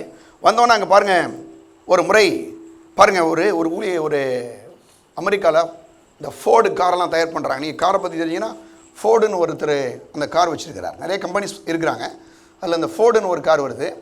அந்த காருடைய ஓனர் யாருன்னா ஹென்ரி போர்டு அப்படின்னு ஒருத்தர். அவர் ஒரு நாள் காரை ஓட்டிகிட்டு பாருங்கள், அந்த பாருங்கள் போயிட்டே இருந்தாராம். போயிட்டு இருக்கும்போது ஒரு மெக்கானிக் இன்ஜினியர் என்ன பண்ணாராம், அவருடைய கார் ஃபோர்டு காரவே அப்படியே ஒரு மாதிரி அந்த பேனட்டை திறந்து ஏதோ இப்படி பண்ணிகிட்டு இருந்தாருங்க. அப்போ உடனே இவர் வேகமாக போனவர் காரை நிப்பாட்டிட்டு நேராக அந்த கார்கிட்ட போனாராம். போன உடனே அவர் கேட்டாராம், மே ஐ ஹெல்ப் யூ அப்படின்னாராம். நான் உங்களுக்கு உதவி செய்யவா அப்படின்னு கேட்டாராம். No no no no no no no அப்படின்னாரா அவர். அதெல்லாம் முடியாது அப்படின்னாராம். உடனே வந்து இவர் சொன்னார், அப்படியே கொஞ்சம் வெயிட் பண்ணிட்டு நின்றுட்டு சொன்னாராம், அவர் யாருன்னா அந்த கார் ரிப்பேர் ஆன ஆள் இருக்கார்ல, அவர் யாருன்னா ஒரு மெக்கானிக் இன்ஜினியர். உங்களுக்கு மெக்கானிக் இன்ஜினியரிங்னா ஈஸியாக பண்ணிடுவாங்க, காரெல்லாம் வந்து சரி பண்ணிடுவாங்க, அந்த மாதிரி ஆள். அப்போ உடனே இவர் சொன்னாராம், நான் உங்களுக்கு உதவி செய்வா அப்படின்னு. இல்லை வேணாம், நீங்களே வயசானாலே, உங்களுக்கு என்ன தெரியும் அப்படின்னாராம். உடனே இவர் சொன்னாராம், கொஞ்ச நேரம் வெயிட் பண்ணிட்டே இருந்தாராம். நின்ன உடனே அவரால் முடியலை, வண்டி ஸ்டார்ட் ஆகலை. உடனே கொஞ்ச நேரம் கழிச்சு அவர் சொன்னாராம், ஒரு நிமிஷம் எனக்கு டைம் கொடுத்தீங்க, நான் பண்ணி கொடுத்துருவேனே அப்படின்னாராம். சரி போங்க, பரவாயில்ல, உங்களுக்கு என்ன தெரியும்னு தெரியல, பண்ணுங்க அப்படின்னாராம். இவர் போய் அந்த பேனட்டில் கையை பாருங்கள் திறந்து ஒரு சின்ன ஏதோ ஒரு வயர் ஏதோ சரி பண்ணாராம். சரி பண்ணால் அவர் சொன்னாராம், இப்போ நீங்கள் ஸ்டார்ட் பண்ணுங்கள் அப்படின்னாராம். ஸ்டார்ட் பண்ணால் வண்டி ஸ்டார்ட் ஆகுது. அப்போ அவர் கேட்டாராம், அந்த மெக்கானிக் இன்ஜினியரு, நீங்கள் யார் அப்படின்னு கேட்டாராம். அப்போ சொன்னாராம், நான் தான் ஹென்ரி போர்டு. இந்த ஃபோர்டு கார் இருக்கு இல்லையா, இந்த ஃபோர்டு காரை உருவாக்குனது நான் தான். எங்கள் ஊரில் இந்த நாடுகளில் உலகம் முழுவதும் ஓடிக்கிட்டு இருக்கேன், அந்த ஃபோர்டு காரை உருவாக்குனது நான் தான் இந்த காருடைய ஓனரு, அது மொத்தம் நான் தான் உருவாக்கியிருக்கிறேன் அப்படின்னாராம். அப்போ அவர் சொன்னாராம், இந்த காரில் என்ன ப்ராப்ளம் இருக்குன்னு சொல்லி யாருக்கு தெரியும்? மெக்கானிக் இன்ஜினியரை விட யாருக்கு தெரியும் தெரியுமா? அந்த ஃபோர்டு அந்த காரை உருவாக்குன அவருக்கு தான் தெரியும். அப்போ உடனே அவர் சொன்னாராம், மெக்கானிக் நீங்கள் படிச்சிருக்கலாம், அறிவு இருக்கலாம் உங்களுக்கு, இதையும் சரி பண்ணி பார்க்கலாம், ஆனால் உருவாக்குனது நான் இல்லை, என் காரில் என்ன ப்ராப்ளம் வரும்னு சொல்லி எனக்கெல்லாம் தெரியும் அப்படின்னு சொன்னாராம். அப்போது அவர் சொன்னாராம், ஐ எம் வெரி சாரி, என்னை மன்னிச்சிருங்க, நான் உங்களை இந்த மாதிரி ரொம்ப ஒரு மாதிரி அற்பமாக நினச்சிட்டேன், ரொம்ப வயசான ஆளே அப்படின்னு நினச்சிட்டேன் அப்படின்னாராம். அவர் சொன்னான், பரவாயில்ல, நல்ல வேலை அனுமதி கொடுத்தீங்க, இல்லைன்னா இன்றைக்கி பூரா இங்கேயே நின்றுக்கணும் இல்லையா? நான் சொல்கிறேன், நம்முடைய தேவன் கூட நம்மளை உருவாக்கினவர் அவர் தான். இன்றைக்கி இந்த உலகத்தில் இருக்கக்கூடிய எல்லா பிரச்சனையும் உங்களுடைய வாழ்க்கையில் இருந்து மாற வேண்டுமானால் பாருங்கள், இந்த உலகத்தில் 1000 தெய்வங்கள் இருக்கலாம், என்னென்னமோ இருக்கலாம், ஆனால் நான் சொல்கிறேங்க, ஆண்டவராகி இயேசு கிறிஸ்து நம்மளை உருவாக்கி இருக்கிறார். நமக்கு என்ன பிரச்சனை இருக்குன்னு அவருக்கு தான் தெரியும். அந்த பிரச்சனையை தீர்த்து வைக்கக்கூடிய முழுவிதமான அதிகாரத்தையும் முழுவிதமான அந்த ஞானமும் அறிவும் அந்த தேவனுக்கு தான் இருக்குது. நீங்கள் இந்த வேலையில கூட பாருங்கள், இந்த உன்னதத்தில் இருக்கிற தேவனுக்கு மகிமை உண்டாக்கின தேவாதி தேவனாகி இந்த இயேசு கிறிஸ்துவை உங்களுடைய ஆண்டவராக நீங்கள் இரட்சகராக ஏற்றுக்கொள்வீர்களானால், நான் சொல்கிறேன், இந்த காரில் இருந்த பிரச்சனை மாதிரி உங்கள் வாழ்க்கையில் ஏதாவது பிரச்சனை இருந்துச்சுன்னா அந்த பிரச்சனையை இவரால் மாற்ற முடியும். ஏன்னா இவர் தானே நம்மளை உருவாக்கி இருக்கிறாரு, இவர் தானே நம்முடைய நல்ல தகப்பன். நிறைய பெற்றோர்களுக்கு பாருங்கள், பிள்ளைகளுக்கு நல்ல எதிர்காலம் இருக்கணும் இல்லையா? நல்ல மாப்பிள்ளை கிடைக்கணும், நல்ல பொண்ணு கிடைக்கணும், நல்லா படிக்கணும், நல்ல வேலை செய்யணும், இதெல்லாம் எல்லா தகப்பனுடைய தாயுடைய பாருங்கள் அவ்வளவு இருக்கிறாங்க. சில தாய்மார்கள்லாம் இருக்கிறாங்க, தகப்பன்மாரெலாம் இருக்கிறாங்க, இவங்க கூட நல்ல ட்ரெஸ் எடுத்துக்கிற மாட்டாங்க, இவங்க கூட சரியாக சாப்பிட மாட்டாங்க, ஆனால் பிள்ளைகளுக்கு அவ்வளோ நல்லா செய்வாங்க. பார்த்துறீங்களா? ஏன்னா என்னை விட என் பிள்ளை நல்லா இருக்கணும். எல்லா தாய்க்கும் தகப்பனுக்கும் இப்படிப்பட்ட ஒரு விருப்பத்தை உண்டாக்கினதே நம்முடைய ஆண்டவர் தான். அவர் சொல்லாரு, பொல்லாதவர்களாகி நீங்களே உங்கள் பிள்ளைகளுக்கு நல்ல இவை கொடுக்க அறிந்திருக்கும் போது பரமபிதாவாகிய தேவன் உங்களுக்கு நன்மையானவை கொடுப்பது அதிக நிச்சயம் அல்லவா அப்படின்றார். அப்போ உங்களுக்கு சகல நன்மைகளையும் ஆண்டவர் கொடுக்க வல்லவராக இருக்கிறார். ஆனால் நம்ம என்ன செய்யணும்? ஒரே ஒரு விஷயம், ஆண்டவராக இயேசுவை நான் சொல்கிறேன், இந்த கிறிஸ்துமஸ் தினத்தன்னைக்கு அன்னைக்கு தாவீதின் ஊரிலே பிறந்த இயேசு கிறிஸ்து உங்கள் வாழ்க்கையிலே பிறக்கும்படி நீங்கள் ஒரு அனுமதி கொடுக்க வேண்டும். அவர் சொல்றாரு, மகனே மகளே, உன் இதயமாகிய வாசப்படியில் நான் கதவை தட்டுகிறேன், ஒருவன் என் சத்தத்தை கேட்டு கதவை திறந்தால் நான் அவனுக்குள்ளே வந்து அவனோடு நான் போஜனம் பண்ணுவேன், அவன் என்னோட போஜனம் பண்ணுவான்றாரு. நான் சொல்கிறேன், எவ்வளோ பெரிய ஒரு ஐக்கியம். ஆண்டவராய் இயேசு கிறிஸ்து ஒவ்வொரு மனுஷனுடைய அந்த பிரச்சனையை தீர்க்கக்கூடியவர். மனுஷனுடைய பிரச்சனைக்கு அப்பாற்பட்டவராக இருக்கிறார், தீர்த்துருவார். உங்களுடைய பிரச்சனை என்னமானாலும் இருக்கலாம். இந்த காலையில் நீங்கள் வந்து கிறிஸ்மஸ்க்கு யாரோ உங்கள் நண்பர்களை கொண்டு வந்திருக்கலாங்க, ஆனால் உங்களுடைய பிரச்சனை எனக்கு என்னன்னு தெரியாது. ஆனால் ஆண்டவராய் இயேசு உங்களுடைய பிரச்சனை தீர்த்து உங்களுக்கு அற்புதமான ஒரு ஆசீர்வாதத்தை கொடுக்க வல்லவராக இருக்கிறார். ஒரு முறை பாருங்கள், லூக்காஸ் 15ஆம் அதிகாரம் 24ஆம் வசனத்தில் நம்ம எல்லாரும் எடுத்துக்கோங்க. லூக்காஸ் 15ஆம் அதிகாரம் 24ஆம் வசனம்.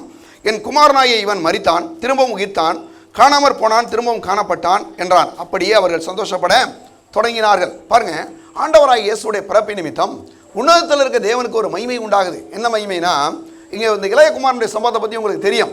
2 குமாரர்கள்.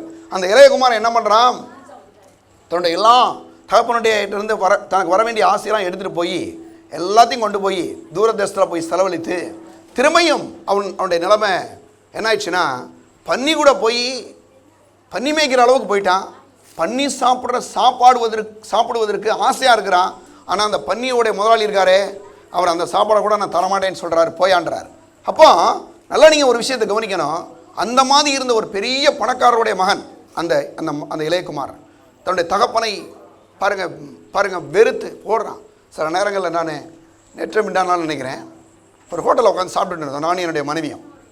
ஒரு பிள்ளை பாருங்கள், அது பாட்டுக்கு அவங்க அம்மா பார்த்து, அம்மா நிறையா படிச்சிருக்கு, அம்மா போட்டு உருட்டுன்னு விடுது. எனக்கு ரொம்ப ஆச்சரியமாக இருந்த ஒரு விஷயம் என்னென்னா, அந்த அம்மா கன்வின்ஷன் ஆகவே மாட்டுறாங்க. இந்த புல்லை போட்டு அந்த அம்மா ஒரு பாருங்கள் படாத பாடுபடுத்துது பாருங்கள். நான் சொல்கிறேன், இங்கே வந்திருக்கிற வாலிபர்களே, நான் உங்களுக்கு சொல்கிறேன், உன்னுடைய தாய் தகப்பனை வேதம் சொல்லுது, உன் தாயின் தகப்பனையும் கனம் பண்ணுவாயாக. ஏன் கனம் பண்ண தெரியுமா? உன் ஆயுசு நாட்கள் நீடித்திருக்கும்படி. நீ இந்த உலகத்தில் நீடி ஆயுளோடு வாழணும்னு சொன்னால் உன் தாயின் தகப்பனை நீ கனம் பண்ண கற்றுக்கணும். ஏன்னா அப்படி தான் கடவுள் உருவாக்கி இருக்கிறார். உனக்கு ரொம்ப நீ படிச்சிருக்க, உனக்கு நிறைய அறிவு இருக்குது, அதனால நான் இப்படி பண்ணிடுவேன் அப்படி பண்ணிடுவேன் போகாத. நான் சொல்கிறேன், ஒருவேளை உன்னுடைய தாய் தகப்பனார் படிக்காமல் கூட இருக்கலாம், ஆனால் அவங்க சொல்கிறது நிமித்தம் நீ செய்வாயானால் உன் வாழ்க்கை ரொம்ப நல்லா மாறும், நிச்சயம் மாறும். ஏன் அப்படின்னு சொன்னால் கடவுள் அப்படி தான் உருவாக்கி இருக்கிறார். ஆனால் இங்கே பாருங்கள், அந்த இளைய குமாரன் தன்னுடைய தகப்பனை விட்டு எல்லா சொத்தையும் எடுத்துகிட்டு போயிட்டான். போய் அங்கே அவனுடைய எல்லாத்துலேயும் ஏமாற்றப்பட்டான். கடைசி எல்லாவற்றையும் இழந்து போய் எங்கே வர்றான் பாருங்கள், அவனுக்கு ஒரு புத்தி தெரியுது. வேதம் சொல்லுது பாருங்கள், வந்து 16ஆம் வசனத்தில், லூக்கா 15:16, அப்பொழுது பன்றிகள் தின்கிற தவிட்டினாலே தன் வயிற்றை நிரப்ப ஆசையாக இருந்தான், ஒருவனும் அதை அவனுக்கு கொடுக்கவில்லை. அவனுக்கு புத்தி தெரிந்த போது அவன், என் தகப்பனுடைய கூலிக்காரர்கள் எத்தனை பேருக்கு பூர்த்தியான சாப்பாடு இருக்கிறது, நானும் பசியினால் சாகிறேனே, நான் எழுந்து என் தகப்பனத்திற்கு போய் தகப்பனை பரத்துக்கு விடாமல் உமக்கு முன்பாக பாவம் செய்தேன், இனிமேல் உடைய குமாரன் என்று சொல்லப்படுவதற்கு நான் பாத்திரன் அல்ல, உடைய கூலிக்காரர்கள் ஒருவனாக என்னை வைத்துக் கொள்ளும் என்பேன் என்று சொல்லி பாருங்க, எழுந்து புறப்பட்டிருந்த தகப்பனிடத்தில் வந்தான். அவன் தூரத்தில் வரும்போதே அவனுடைய தகப்பன் அவனை கண்டு மனதுருகி ஓடி அவன் கழுத்தை கட்டி கொண்டு அவனை முத்தம் செய்தான். நல்லா கவனிச்சிங்களா? மகன் போயிட்டான். போய் அவனுக்கு ஒரே ஒரு புத்தி தெரியுது. என்ன தெரியுதுன்னா, எங்கள் அப்பாட்ட போனேன்னா அங்கே போய் அந்த கூலி வேலை செய்கிறாங்கல்ல, அவங்கள மாதிரியாவது என்னை ஏற்றுக்குவார் அப்படின்னு அவன் நம்புகிறான். கூலி வேலைன்னா என்னென்னா டெய்லி வேஜஸ். அன்னன்னைக்கு சிலருக்கு வந்து ரெகுலராகவே வேலை இருக்கும், மாத சம்பளம்லாம் கொடுப்பாங்க.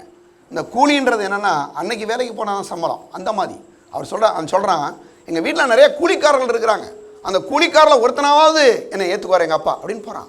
ஆனால் அங்கே போனால் அப்பாவுடைய ரியாக்ஷனே வேற மாதிரி இருக்குது, அவருடைய வித்தியாசமாக இருக்குது. அங்கேருந்து வந்தோடனே பண்ணிட்ட போனால் அவன் வந்து என்ன சாரீஸ் தான் அடிக்கடி சொல்லுவார், யாட்லி சென்ட்டாக போட்டு வர போகிறான் அப்படிலாம் போட்டு வர. அப்படி இல்லை, என்ன போட்டுருவானா, நாத்தம், பயங்கரமான நாத்தம். ஒரே பன்னி கூட, பன்னி பக்கத்தில் இந்த பக்கம் வந்தாவே நாருது, இதில் பண்ணி கூட படுத்துருந்தா எப்படி இருக்குன்னு யோசிச்சு பாருங்களேன். நிறைய ஆட்கள் பாருங்கள், இந்த குடிச்சிட்டு பண்ணி கூட போய் விளாட போயிடுறான் சில ஆள். அன்றைக்கி ஒரு ஆள் பாருங்கள் சொல்கிறான், மழை பெய்யுது மழை பெய்யுது மழை பெய்யுதுன்றான். என்னையா மழை பெய்யுதுன்னு பார்த்தோன்னே சாப்பிடக்கல்ல உள்ள விழுந்துட்டான் குடிச்சிட்டு போய். ஏன்னா அந்த அளவுக்கு பாருங்கள் இவனுக்கு என்னென்ன நிதானமே தெரிய மாட்டுது பாருங்கள். ஏன்னா இப்படி தான் பிசாசு வந்து அந்த பண்ணி மாதிரி இவங்களை கொண்டு போய் விட்டுறான். கடவுள் வந்து எப்படி வச்சுருக்காரு மனுஷனை, ஆனால் இவன் அப்படி போயிட்டான். ஆனால் திரும்ப இவன் மனம் திரும்பி அப்பாட்ட வர்றான். அப்பா வந்து எந்த ஒரு இதுவுமே செய்யலை. எந்த ஒரு அவனை போய் ஒரு பிரசங்கர் சொல்கிறாரு, அவன் மாடியில் இருந்து அப்பா பார்த்துட்டே இருந்தாராம். அவன் எப்போ வருவான்னு சொல்லி எதிர்பார்த்தாராம். வந்த உடனே அவன் கீழே இறங்கி போய் அவனை கட்டி பிடிச்சி முத்தம் கொடுக்குறாரு. ஆச்சரியமாக இருந்தது. என்ன மாதிரி ஒரு அன்புங்க கடவுளுடைய அன்பு. நான் சொல்கிறேன், இந்த உலகத்தில் எந்த தாய் தகப்பனுமே இப்படி ஒரு அன்பை காண்பிக்கவே முடியாது. அப்படி ஒரு அன்பை நம்முடைய ஆண்டவர் காண்பித்தார். இந்த கதை இருக்குது, இந்த சம்பவம் ஆண்டவராக இயேசு சொல்கிறாரு. யாரை பற்றி சொல்கிறாரு பாருங்கள், ஆதாமை குறித்தும் நம்முடைய சிருஷ்டிகராகி நம்முடைய தேவனை குறித்தும் சொல்லப்பட்ட ஒரு அற்புதமான ஒரு சம்பவம் இது. அப்போ உடனே எவ்வளோ பெரிய ஒரு பாவியாக இருந்தாலும் அந்த பாவியான மனுஷன் வந்த உடனே நீ பாவம் செஞ்சுட்டே தள்ளி விடுறது கிடையாது.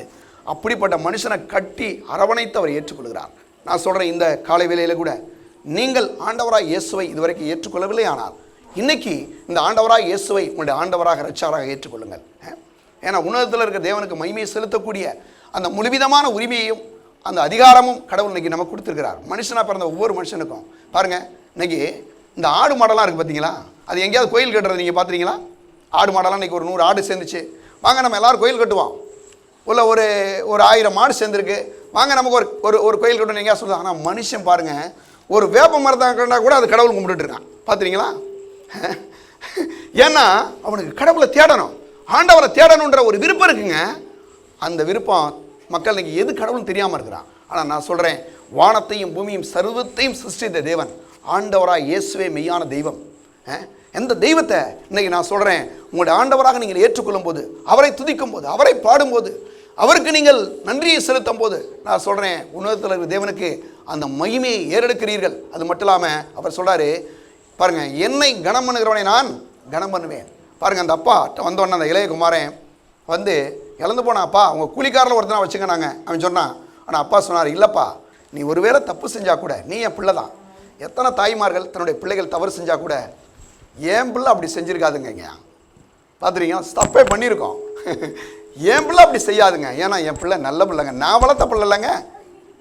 அவ்வளவு பாருங்கள் தாய்மார்களுக்கு ஐயோ என்ன மாதிரி அன்புங்க. தப்பே பண்ணியிருந்தா கூட ஏற்றுக்கிறதே இல்லை. நம்முடைய தேவன் கூட நல்ல ஒரு தகப்பனாக, நல்ல ஒரு தாயை போல உள்ள ஒரு தெய்வங்க அவர். நீங்கள் ஒருவேளை அவங்க வாழ்க்கையில் எவ்வளவு சில தப்பான காரியங்கள், பாவமான காரியங்கள் இருந்தால் கூட அவை எல்லாவற்றையும் மன்னித்து உங்களை ஏற்றுக்கொள்வதற்கு அவர் ஆயத்தமாக இருக்கிறார். அப்போ பாருங்கள், இந்த இளைய குமாரன் ஏற்றுக்கொண்டது போல நான் சொல்கிறேன், இன்னைக்கு இந்த புதிதாக வந்தவங்க நீங்கள் யாராவது இருந்தீங்கன்னா ஆண்டவராக இயேசுவை உங்களுடைய ஆண்டவராக ஏற்றுக்கொள்ளுங்கள். அது மட்டும் இல்லை, இயேசுவை ஆண்டவரை ஏற்றுக்கொண்ட தேவனுடைய பிள்ளைகள் கூட நம்ம அந்த உலகத்தில் ஏழையாக வாழன்னு அவசியம் இல்லை. ஏன் தெரியுமா? நம்முடைய ஆண்டவரே ஒரு ஐஸ்வர்யத்தின் தெய்வம். அவர் ஒரு நாளும் நம்ம ஏழையாக வாழ்கிறத விரும்புகிறதே இல்லை. நிறைய ஊழியக்காரங்க சொல்லுவாங்க, கிறிஸ்தவ வாழ்க்கைங்க ஒன்றும் இல்லாத வாழ்க்கை, ஏதோ வச்சுக்க தொட்டுக்கன்னு தான் இருக்கணும் அப்படின்னு. அப்படி இல்லை. கிறிஸ்தவ வாழ்க்கை அது ஒரு திருப்தியான ஒரு வாழ்க்கை. நான் சொல்கிறேன், தேவ சமூகத்தில் எனக்கு எந்த ஒரு குறையுமே இல்லை. நான் அப்படி சொல்ல முடியும், அடிக்கடி நான் சொல்லுவேன். எனக்கு எந்த ஒரு பிரச்சனையுமே இல்லை, நான் நிம்மதியாக தூங்குறேன். நல்லா சாப்பிட்டுட்டு போய் தூங்கினா சிலருக்கெல்லாம் பாருங்கள் தூக்கமே வரமாட்டுது. பிரச்சனை, அவ்வளோ பிரச்சனை, அவ்வளோ கவலைகள். நான் சொல்கிறேன், ஆண்டவராக இயேசுவை நீங்கள் ஆண்டவராக ஏற்றுக்கொண்டு கொள்வீர்களானால் உங்கள் வாழ்க்கையில் அவ்வளோ பெரிய ஒரு சமாதானம், ஒரு சந்தோஷத்தை கர்த்தர் கொடுக்கிற வல்லவராக இருக்கிறார். அந்த இளைய குமாரன் வந்து திரும்ப வந்த போல ஆண்டவராக இயேசு உங்களை அழைக்கிறார். நீங்கள் வந்தீங்கன்னா, அவர்கிட்ட வந்தீங்கன்னா உங்களை ஏற்றுக்கொண்டு உங்களை ஆசீர்வதிப்பார். அது மட்டும் இல்லாமல் பாருங்கள், அவருக்கு ஒரு மகிமையை செலுத்துகிறோம். அப்போ நம்ம ஆண்டவர்கிட்ட வரும்போது ஒரு பெரிய ஒரு மாற்றத்தை கட்டிட்டார். ரெண்டாவது பாருங்கள், நாம் ரட்சிக்கப்பட்ட ஒவ்வொருவரும் என்ன பண்ணுறோம், தேவனுக்கு மகிமையை செலுத்துகிறோம். பாருங்கள், யோவான் சுவிசேஷம் 2ஆம் அதிகாரத்தில் ஒரு சம்பவம் நடக்குது, உங்களுக்கு எல்லாருக்குமே தெரியும். ஒரு திருமணத்துக்கு போகிறார் இயேசு, ஒரு கல்யாண வீட்டுக்கு போகிறார் இல்லையா? அங்கே யோவான் சுவிசேஷம் 2ஆம் அதிகாரத்தில் இவர் ரொம்ப இந்த கல்யாணம் முடிக்கிறதுல ரொம்ப ஆண்டவருக்கு ரொம்ப இன்ட்ரெஸ்ட்டுங்க, ரொம்ப இன்ட்ரெஸ்ட். அவர் பாருங்கள், அவர் சொல்கிறாரு, 3ஆம் நாளிலே கானாவூரில் இருந்து ஒரு கல்யாணம் நடந்தது, இயேசுவின் தாயும் அங்கே இருந்தால். நல்லா கவனிச்சிங்கன்னா, இந்த கல்யாணத்தில் என்ன பிரச்சனை, ஒரு பிரச்சனையும் வந்துருச்சு இல்லையா? எல்லா வீட்லேயும் கல்யாணம் முடித்த போல தான் பிரச்சனை வர மாதிரி தெரியும். ஆனால் இங்கே கல்யாணத்தை அன்றைக்கே பிரச்சனை. இங்கே சொல்லப்பட்டிருக்கு பாருங்கள், அங்கே அந்த 10ஆம் வசனத்தில் எந்த மனுஷனும் முன்பு நல்ல ரசத்தை கொடுத்து ஜனங்கள் திருப்தி அடைந்து ருசி குறந்தை கொடுப்பான், நீரோ நல்ல ரசத்தை இதுவரைக்கும் வைத்திருந்தீரே என்றான். பாருங்க, வந்து சொல்லப்பட்டிருக்கு அங்கே அந்த இயேசு அவருடைய தாய் அவருடைய சீசர் எல்லாரும் போகிறாங்க கல்யாணத்துக்கு போகும்போது, கல்யாணத்துக்கு போனவே ரொம்ப சந்தோஷம் தான் இல்லையா? கல்யாணாவே கல்யாண வீட்டுக்காரங்களுக்கு மட்டும் சந்தோஷம் இல்லை. யாருக்கு சந்தோஷம்?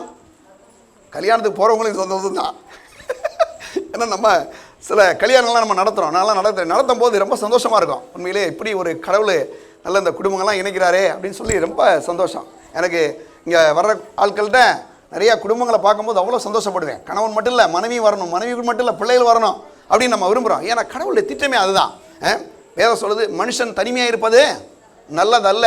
ஒரு ஒரு ஒரு ஒரு ஏஜ் வந்துருச்சுன்னா ஒரு ஆணோ ஒரு பெண்ணோ அவங்களுக்கு நல்ல ஒரு ஏற்ற துணை வந்து அவங்க குடும்பமாக வாழ்கிறது தான் கடவுளுடைய சித்தம். இந்த கல்யாணத்துக்கு இயேசு போகிறார். இயேசு ஒரு சீசன் போனோன்னே அங்கே என்ன பிரச்சனை அப்படின்னா, அங்கே திராட்சை ரசம் இல்லை. திராட்சை ரசம் இல்லைன்னா இது இன்னைக்கு வந்தவனுக்கு நம்ம கல்யாணத்தில் சோறு போனால் நம்மளை போட்டு திட்டிகிட்டே இருப்பான். பார்த்துறீங்களா? என்னையா கல்யாணம் முடிச்ச நீ திட்டுவான் இல்லையா? பயங்கரமாக திட்டிடுவான்.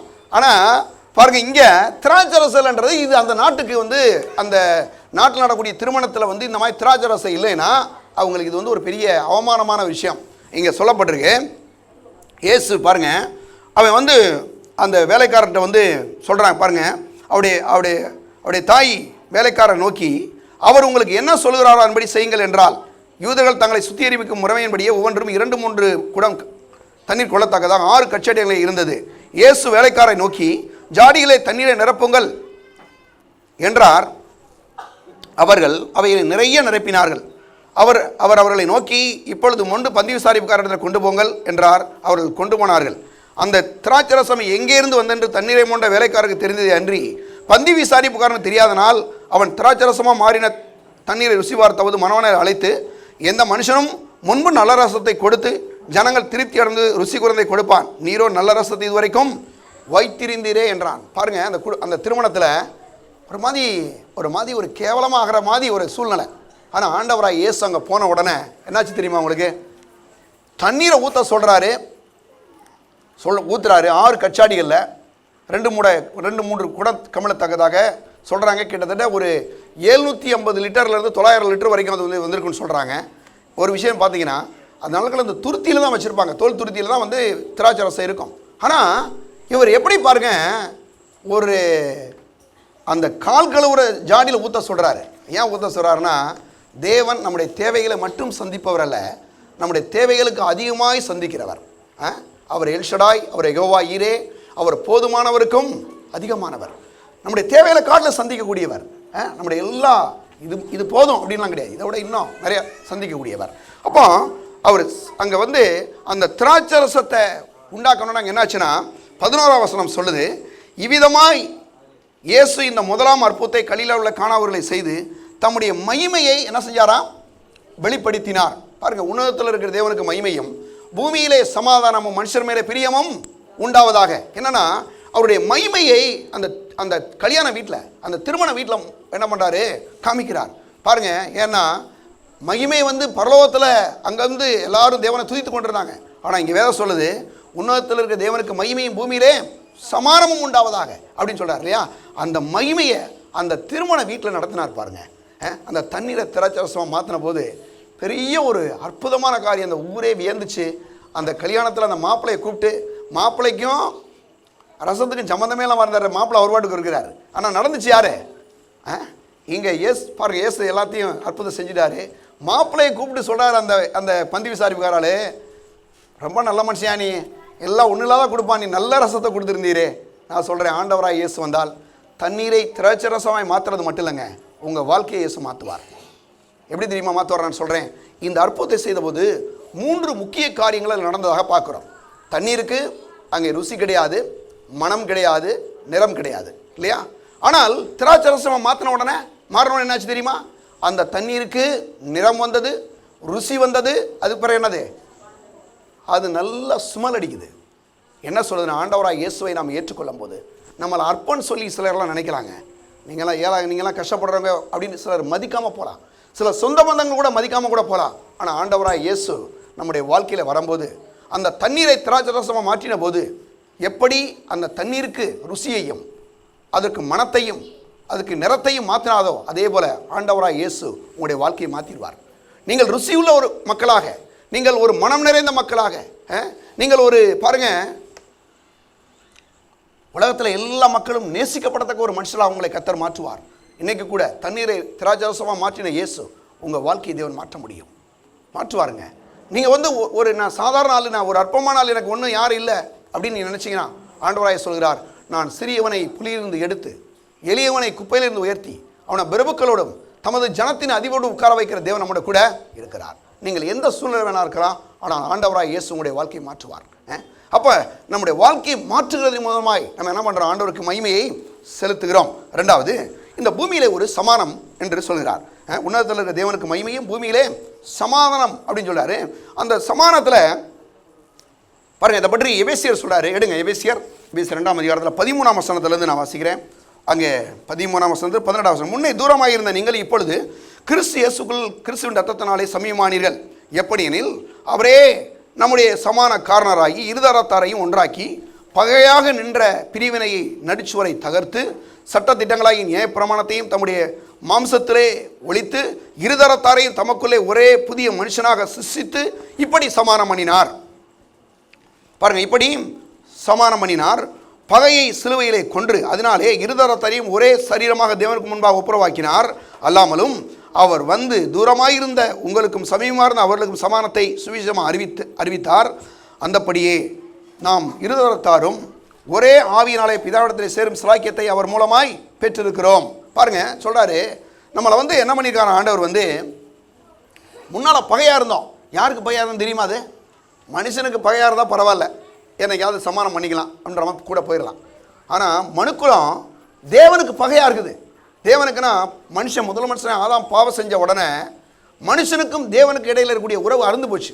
அதனால தான் இன்றைக்கி ஆண்டவர் இல்லாத மனுஷனுடைய வாழ்க்கையில் நிம்மதியை தேடி எங்கெங்கே போகிறான், சமானம் இல்லாமல் ஓடுறான். ஆனால் என்ன ஒரு விஷயம்னா, ஆண்டவர் வந்து இவனுக்கு சமானத்தை கொடுக்கறதுக்கு அவர் ரெடியாக இருக்கார். உன்னதத்தில் இருக்க தேவனுக்கு மையம் பூமியிலே சமானம். பூமியில் எல்லா மனுஷருக்கும் ஒரு சமானம். இன்றைக்கி உலக நாடுகள் எடுங்க, சில நேரங்களில் மனுஷனுக்கே சமானம் கிடையாது. அவனுடைய இதயத்தில் சரியாக தூக்கம் வர மாட்டுது. படுத்தா என்னென்னமோ நினைக்கிறான், பெட்டில் தான் படுத்துருக்கான், ஆனால் சமானம் இல்லை. சில நேரங்களில் குடும்பத்தில் சமானம் இல்லை. கணவன் மனைவிக்குள்ளே எப்போ பார்த்தாலும் சண்டை தான், பிரச்சனைகள். போன வாரம் ஒரு சகோதரி என்ன சொன்னாங்க, நைட்டு பூரா எங்கள் வீட்டுக்காரர் கூட சண்டை பாஸ்டர். ஆனால் நீங்கள் சொன்னீங்க ஒரு வார்த்தை, போய் உங்கள் வீட்டுக்காரர் வீட்டில் போய் இரு, என்னன்னாலும் அந்த ஆளை என்ன பண்ணேன் ஃபேஸ் பண்ணுன்னு சொன்னீங்க. அந்த ஒரே ஒரு வார்த்தை, நான் ஊரை விட்டே போகலான்னு சொல்லி என் பிள்ளை தூக்கிட்டு இங்கே வந்திருந்தேன், ஒரு வார்த்தை எங்கள் வீட்டுக்காரர் கூட சேர்த்துருச்சு அப்படின்னாங்க. இப்படியெல்லாம் ஞாயிற்றுக்கிழமை அன்றைக்கி நான் பண்ணுற பிரசங்கள் நானே என்ன பேசுகிற நேரங்களில் என்ன நம்ம எழுதாலாம் பேசிகிட்டு இருக்கோமே, நிறைய எழுதிட்டு வர்ற சில நேரங்களில் அவுட் ஆஃபில் போய் பேசுவேன் பாருங்கள். நான் யோசிப்பேன், என்ன இப்படிலாம் பேசிகிட்டு இருக்கோம் அப்படின்னு. அந்த சௌரி சொல்கிறாங்க, பிள்ளையை தூக்கிட்டு அப்படியே பஸ் ஏறி போயிடலான்னு பார்த்தேன். ஆனால் உங்கள் மூலமாக கடவுள் ஒரு அற்புதமாக என்ன சொன்னார். எனக்கு எங்கள் வீட்டுக்காரர் நைட்டு பூரா சண்டை, இந்த பிள்ளையை தூக்கிட்டு ஓடிடலாம்னு நினச்சேன், ஆனால் ஆண்டவர் என் கூட பேசினார். இன்னொரு ஒரு சகோதரி சொன்னாங்க, 2 நாளாக சண்டை, சாப்பிடவே இல்லை 2 நாளா அப்படின்னு. ரொம்ப பாருங்கள் எவ்வளோ பெரிய மக்கள்லாம் பிரச்சனையோட வர்றாங்கன்னு நான் பார்க்குறேன். நான் நிறைய நேரங்களில் எழுதவே மாட்டேன், நிறைய விஷயங்கள் எழுதுறதில்ல. ஆனால் இங்கே வந்து பிரசங்கம் பண்ணிட்டு போயிடுறேன். ஏன்னா மக்கள் சொல்கிற விஷயம் ஆச்சரியமாக இருக்குது. இப்படிலாம் வந்து அவங்க சொன்னாங்க, 2 நாளாக எங்கள் வீட்டுக்காரருக்கு எனக்கு ஒரு சில பிரச்சனைகள், சரியாக ஒரு பண்ண சாப்பிட கூட முடியல அப்படின்றாங்க பாருங்க. ஆனால் அந்த கொஞ்சம் ஒரே ஒரு வார்த்தை போய் பேசினேன் பாருங்கள். பேசி அவங்கள்ட்ட பேசின உடனே அவ்வளவு சண்டை பிரச்சனைகள் ஒரு கொஞ்ச நேரத்தை சரியாயிடுச்சு. அப்படி சரியாயிடுச்சு. கடவுள் அப்படி மாத்துறாரு.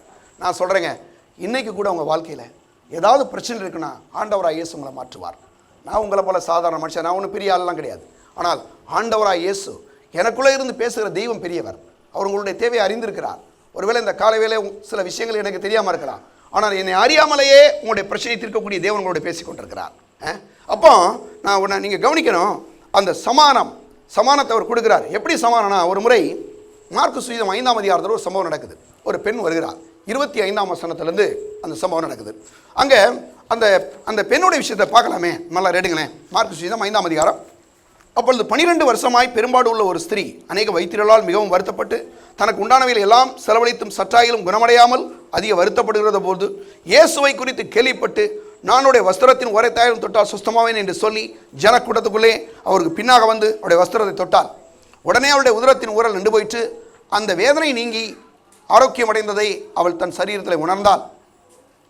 உடனே இயேசு தம்மிடத்திலிருந்து வந்த வல்லமை புறப்பட்டதை தமக்குள்ளே அறிந்து ஜனக்கூட்டத்துக்குள்ளே திரும்பி, என் வஸ்திரங்களை தொட்டது யார் என்று கேட்டார்.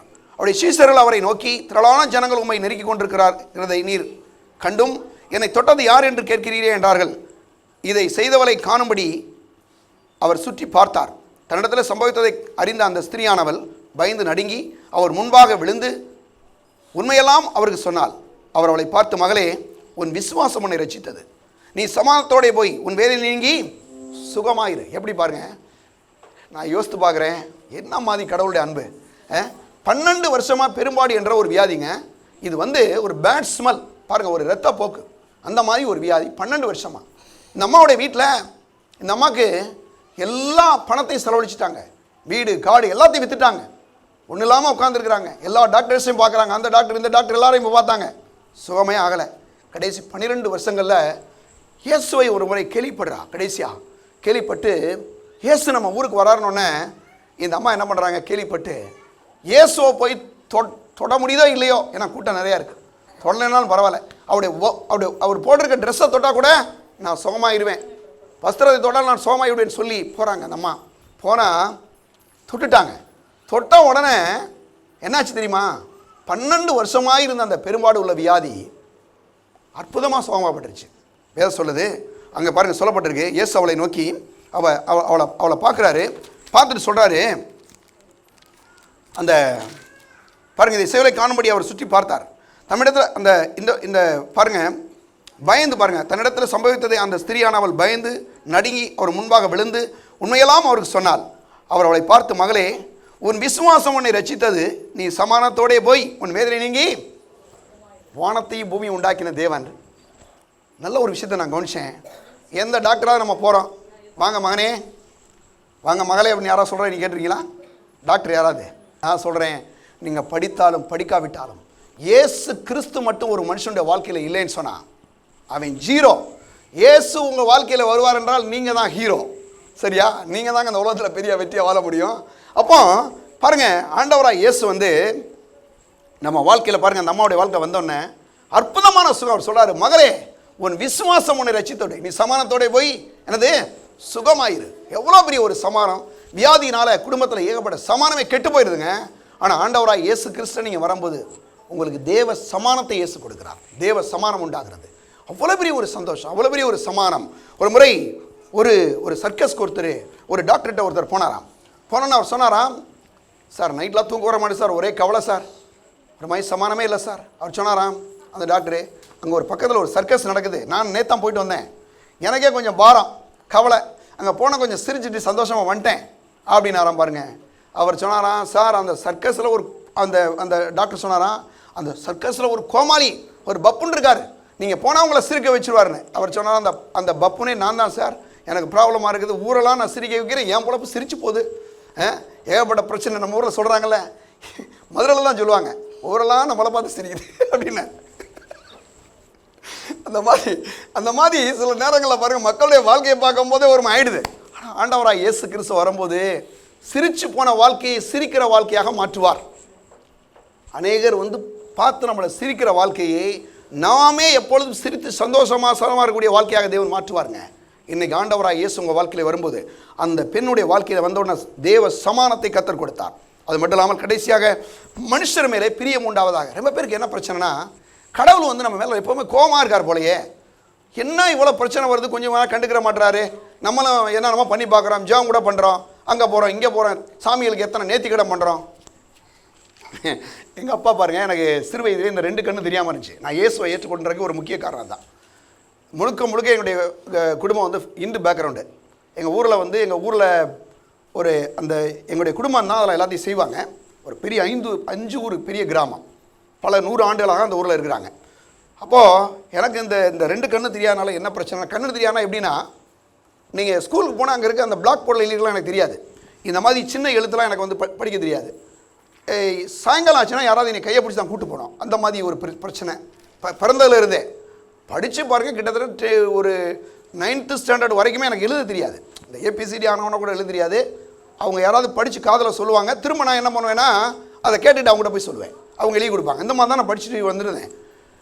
கடைசி 10th ஸ்டாண்டர்ட் போனோன்னா அந்த ஹெச்எம் கூப்பிட்டாரு, தம்பி நீ இங்கெல்லாம் படிக்கக்கூடாது, நீ எங்கே போகணும், பிளைண்ட் ஸ்கூலுக்கு போ அப்படின்னாரு.